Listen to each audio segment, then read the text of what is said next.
I've a question, if I may. Well, here's the thing. I swore an oath to serve you, yes? And I understand the quest you're on, and this is all very fine and well. My question pertains to what you intend to do with me once this business is over with, as a point of curiosity. Oh, I imply nothing specific, of course. One simply assumes that once your Grey Warden business is finished, you would have no need of an assassin to follow you about. Am I wrong?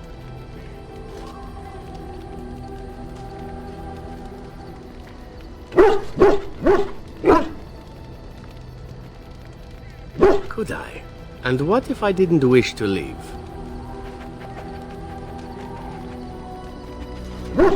Indeed. I might even be glad to call myself such, come to think of it. It is good to know what my options might be, but that is for another time. For now, we have much to do, yes? What say you? By all means. My adventures? I'm hardly an old man just returned from across the ocean, am I? Should I shake my fist at nearby children while I talk about the good old days?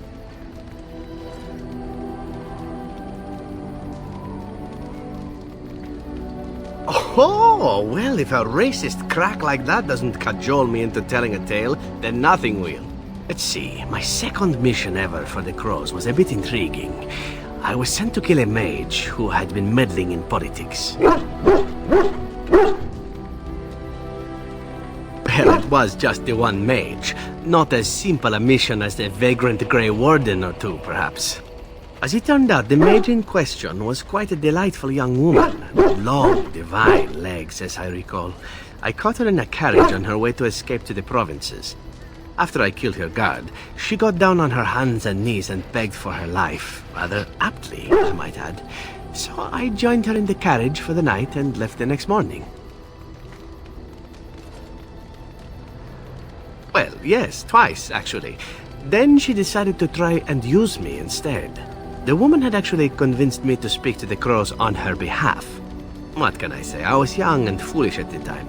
Then, as I was kissing her goodbye to return to Antiva City, she slipped on the threshold and fell backwards out of the carriage. Broke her neck. Shame, really, but at least it happened quickly. Not actually, no.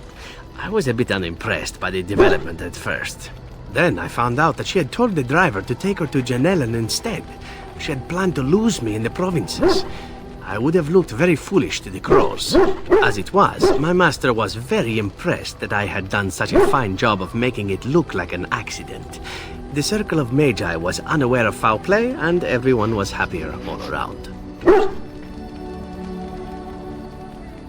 Like being spared by a benevolent Mark who then helps me escape from the Crows? Yes, it does seem to happen now and again, doesn't it? It was after that when I learned that one needn't let a pretty face go to your head.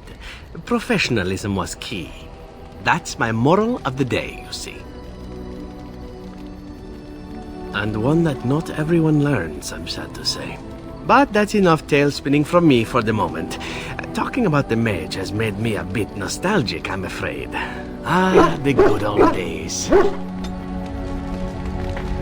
What say you? By all means. Again? Well now, what might interest you, I wonder? Shall I describe the stages involved with Lanthrax poisoning? I watched a man go through all 7 once. Haha, you have rather macabre tastes, I see. I like that. Let's see, how about the largest battle I ever took part in? That would have been the slaughter of Prince Azrin. Did you hear of that down in these parts? Me? Not personally, but I did take part in the attack. Prince Azrin was 4th in line to the throne, you see. He started off as 11th, but worked his way up the old-fashioned method by inheriting control of an entire Crocell from his grandfather. After assassinating his way through the royal family, the king hired 3 other cells to take down Prince Azrin once and for all. I was in one of those cells. Antivan royalty is very much bound up in the Crows. You wouldn't want it run by a bunch of commoners, after all, would you? And this means they get involved in politics quite often. This particular fight nearly bankrupted the nation, I understand. It almost ended up putting a crow on the throne, a commoner. But that's a whole different story. I played a very small part.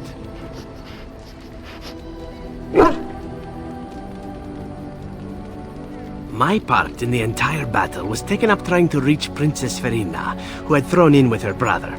I killed about 11 of her guards personally before I got knocked out of a window. I landed in a river and nearly drowned. I was fished out by some urchins who robbed me blind. Made off with my boots, too.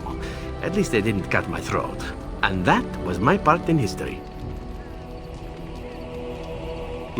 I had to find my way back to the safe house, bruised and naked, and thankful to be alive. But there you go. Tale told.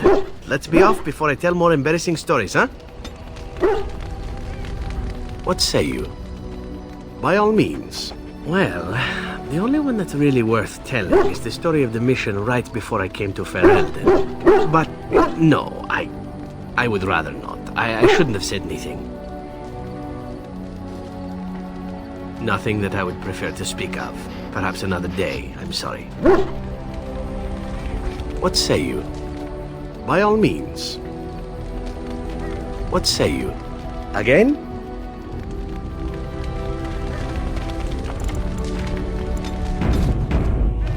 Something I can help with? Yes? What's on your mind? My mother was from Denerim, and I consider myself a Ferelden. Mother served an Orlesian noblewoman who lived here when Orlais ruled. When Orlais was defeated and the common folk began to resent the presence of any Orlesian, the lady returned to Orlais. She took my mother with her. I was born in Orlais and did not set foot in Ferelden till much later. Mother was always telling me stories of her homeland. I think she missed it. Mother died when I was very young. Lady Cecilie let me stay with her. I had no one else. She was quite old then, and she had me study music and dance to entertain her. It is unfair that I have more memories of Cecilie than my mother. Strangely, the only thing I really remember of Mother was her scent. She kept dried flowers in her closet amongst her clothes. Small white Ferelden wildflowers with a sweet fragrance. Mother called them Andrastis Grace. They were very rare in Orlais. But enough about that. Let us move on. Something I can help with? Yes? What? I miss Val Royeaux. Unlike other cities where the people are the lifeblood and the character, Val Royeaux was her own person, and her people little more than decorations. There was always music in Val Royeaux, streaming from the many windows, quiet refrains and triumphant choruses, and always, floating above that all, the chant, coming from the Grand Cathedral. It was magnificent.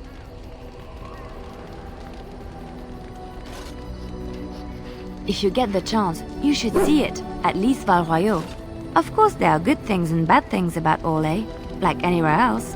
Sometimes I miss it dearly, and sometimes I'm glad I'm rid of it. And you will laugh at this, but I miss the fine things I had in Orlais.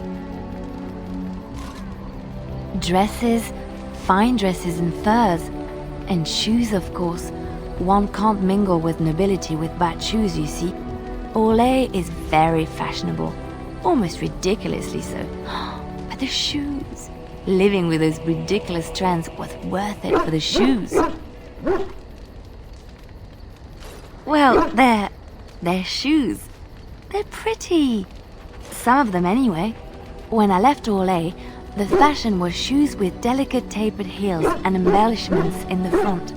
A ribbon perhaps, or embroidery.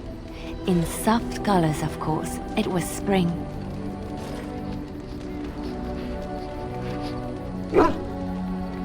I wouldn't want to run in it, or have to enter battle, but for lounging in a lady's sitting room, perfect. The shoes made in Orlais were exquisite. Not at all like these clunky fur-lined leather boots you have in Ferelden. Ugh, just look at them.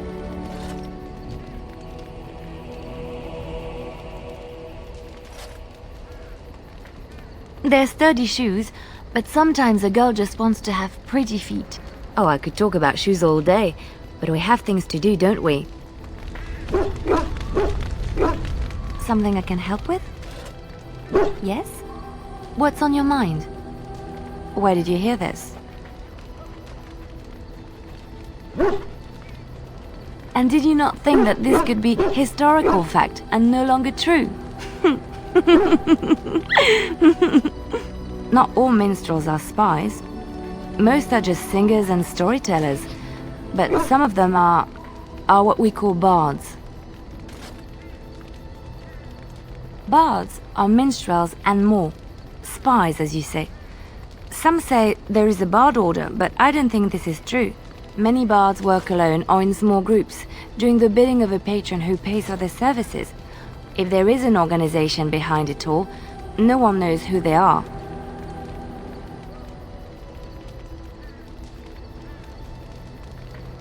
The Empress must have her own bards at her disposal, I suppose, but many are more self-serving.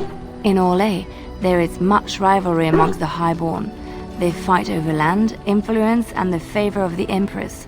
But they cannot do this openly because it is impolite, and in public, they wear smiling faces and pretend to be civil. In secret, they plot and scheme to destroy each other. It is a game completely meaningless to anyone but its players. I have revealed too much, it seems, but it doesn't matter what I used to be. It is the past. I found myself in Ferelden and sheltered from bad weather in the Chantry, and when the storm passed, I just did not want to leave. I like to say the Maker brought me here. Something I can help with? Yes? What's on your mind? There are many rumors about spies, or legion or otherwise. What are you referring to exactly?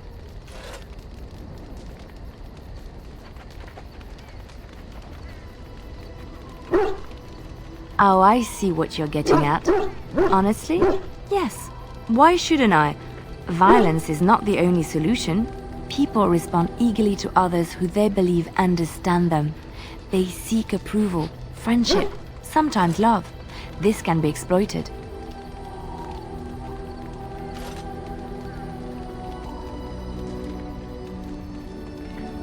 They never complained. Well, they did, but usually after they found out what I had done. Never during. Everyone can be seduced by the right woman. The trick is predicting who she is and becoming her. Master the game, and no one can resist you.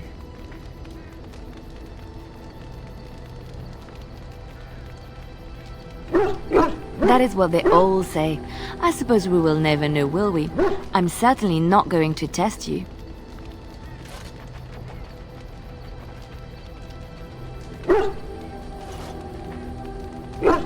Since we are relying on each other, we should not have a relationship based on insincerity, yes? That would be foolish. And there is. I trust you. And I hope the feeling is mutual. You're an interesting person. Sometimes I don't know what to make of you, but I like it. But come, it is getting late and there is much to be done. I enjoy the nights at camp. The night always seems more peaceful to me, safer.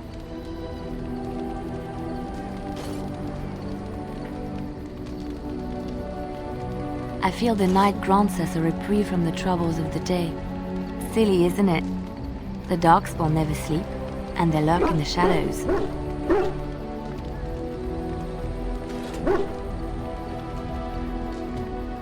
I enjoy those nights when we stand guard together, talking to pass the time in those small hours. Well, I talk and you listen mostly. Sometimes I succumb and fall asleep and wake to find you still watchful. And I know you're watching out for me. What I'm trying to say is that I trust you. I'm comfortable around you. I know you'll be there when I need you. You are our leader and my friend, and sometimes I think that maybe we could be more than that. Maker, look at me stumbling over my words like an ill-educated peasant girl. Some bard I am.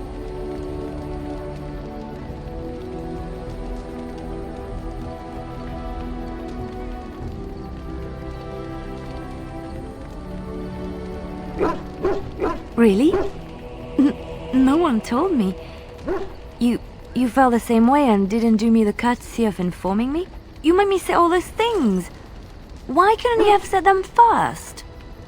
Oh, you... Oh, how very awkward. Oh, chivalry is so dead, making the lady spill her guts like that.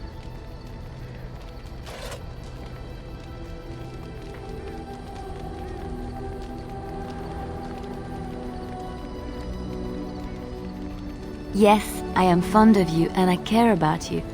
And let's go about our business before the others suspect something.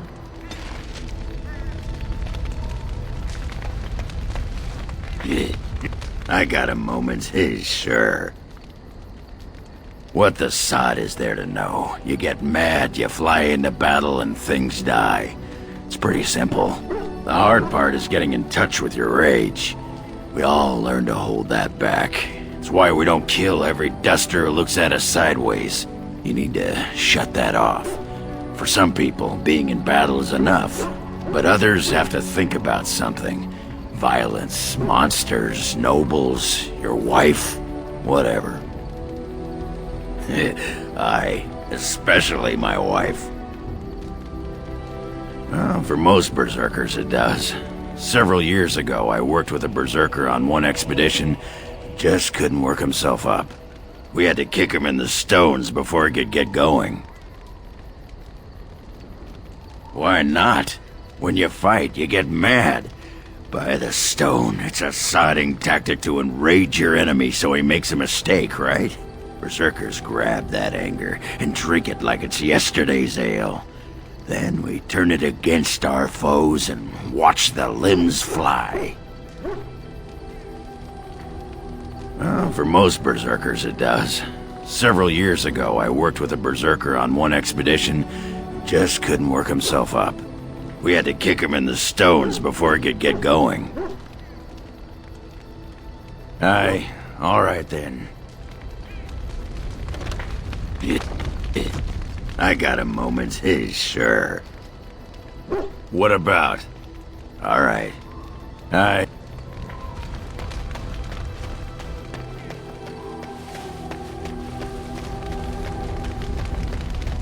I notice that you are spending a great deal of time with that girl, the bard.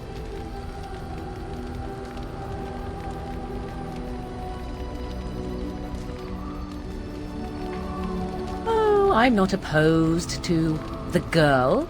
She seems agreeable enough for the sort of man who likes that sort of thing. My point is that you and I have shared a bed together. It seems hardly fitting to have you doting upon that girl at the very same time, does it?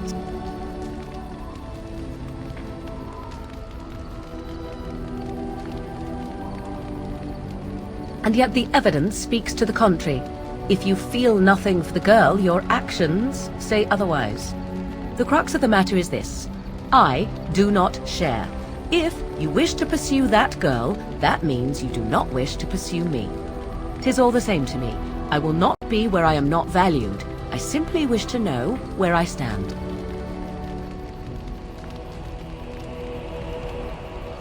Then you need to say that to Leliana. Sooner rather than later. So, full of questions, We are in camp, so 'tis as good a time as any. Perhaps? Shall I consult my capricious nature and divine an answer for you? Oh, am I to be interrogated? However shall you wring my secrets from me?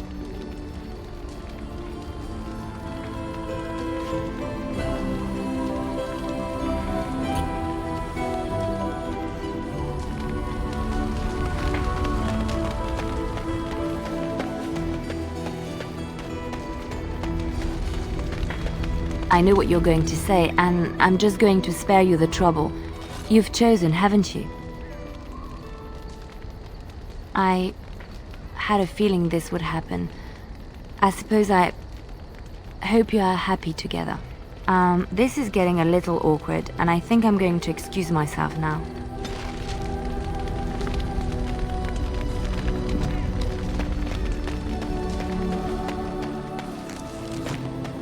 You and your friends are formidable.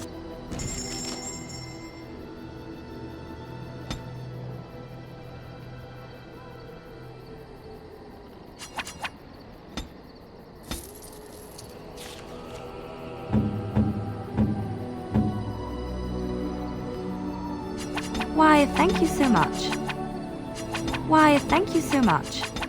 Why, thank you so much.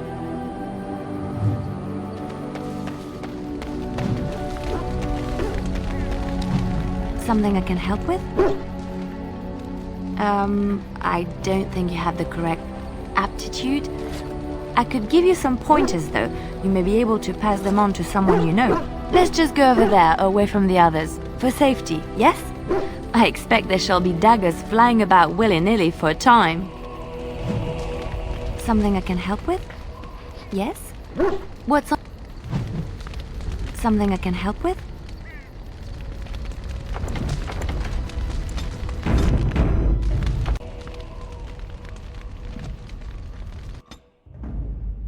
Indeed. Yes. Indeed. Yes. Yes.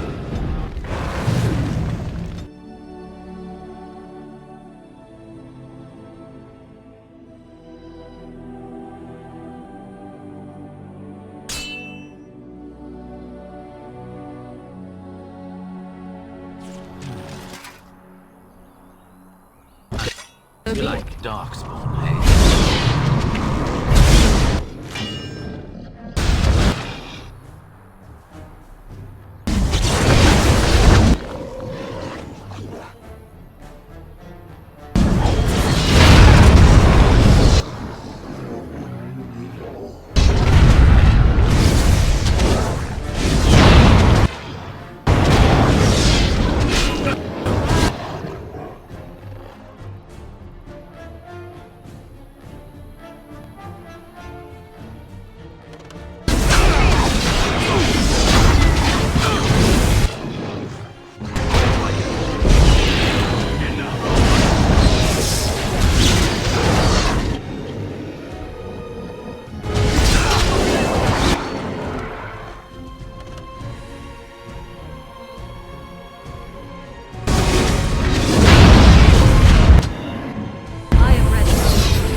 So be it.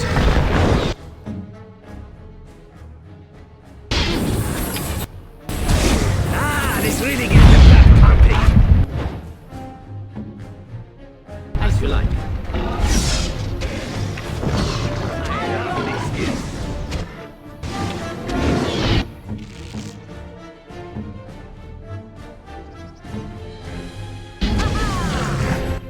It is done.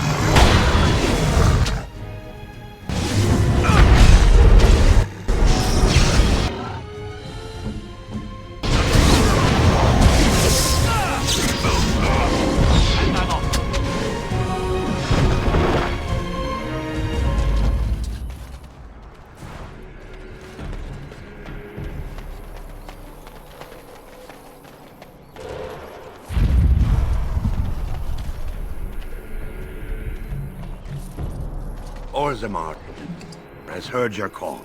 We march for you, Warden.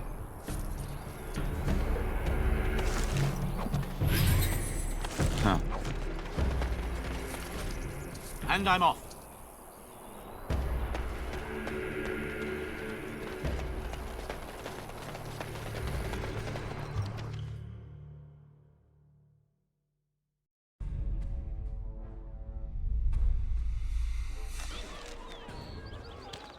Message for you, my lord.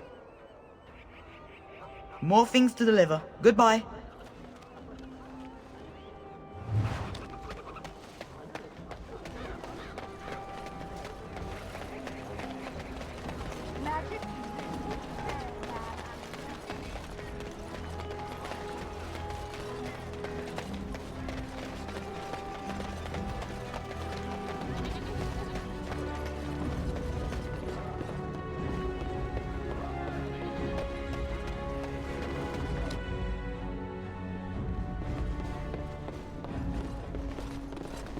Welcome to...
I lied to you, you know, about why I left Orlais.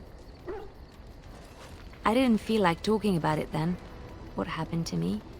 Maybe it will affect us, maybe not, but you should know. I came to Ferelden and the Chantry because I was being hunted in Orlais.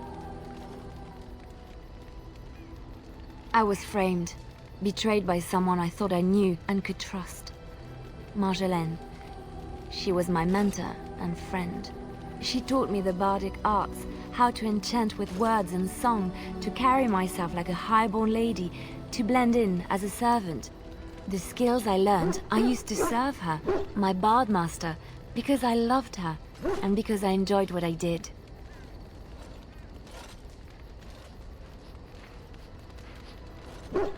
She claimed to have retired. She married a noble and inherited his wealth when he died. To many she was just a rich widow. I thought I knew her. My devotion to her blinded me to her less than noble attributes. You can say it was my fault. There was a man I was sent to kill. I was to bring Marjolaine everything he carried. I don't know who this man was. She gave me a name and a description, and I hunted him down. I found documents on his body, sealed documents. My curiosity got the better of me. Something told me that I needed to know what was in those letters. Marjolaine had been selling all kinds of information about Orlais to other countries, Nevarra and Antiva among others. It was treason. Some. But I had always assumed Marjolaine only operated within Orlais. This was an unhappy surprise for me. My life as bard taught me that my loyalties should be kept fluid. My concern was not that she was a traitor, but that her life would be in danger if she was caught. Orlais has been at war with so many countries. It takes a harsh view of such things, as I later discovered. I should have left well alone, but I didn't. I had to tell Marjolaine I feared for her life. She brushed aside my concern. She admitted her guilt, but said it was in the past. That is why the documents had to be destroyed, she said. I believed her. I kept believing up till the moment they showed me the documents, altered by her hand to make me look the traitor. The Orlesian guards, they captured me, did terrible things to make me confess and reveal my conspirators. It was a traitor's punishment I endured. and at the end of it, all that awaited me was eternity in an unmarked grave.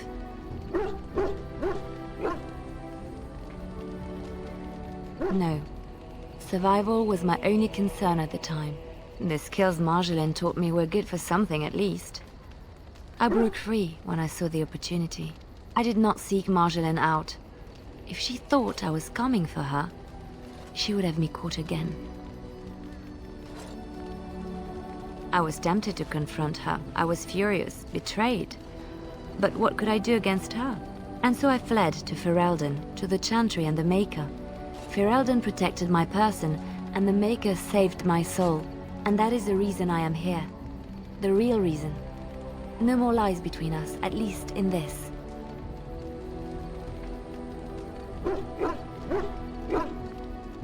I do not think so. I have not seen a shadow of a Norwegian since I came to Ferelden. It feels good to have this off my chest. Thank you for listening and understanding.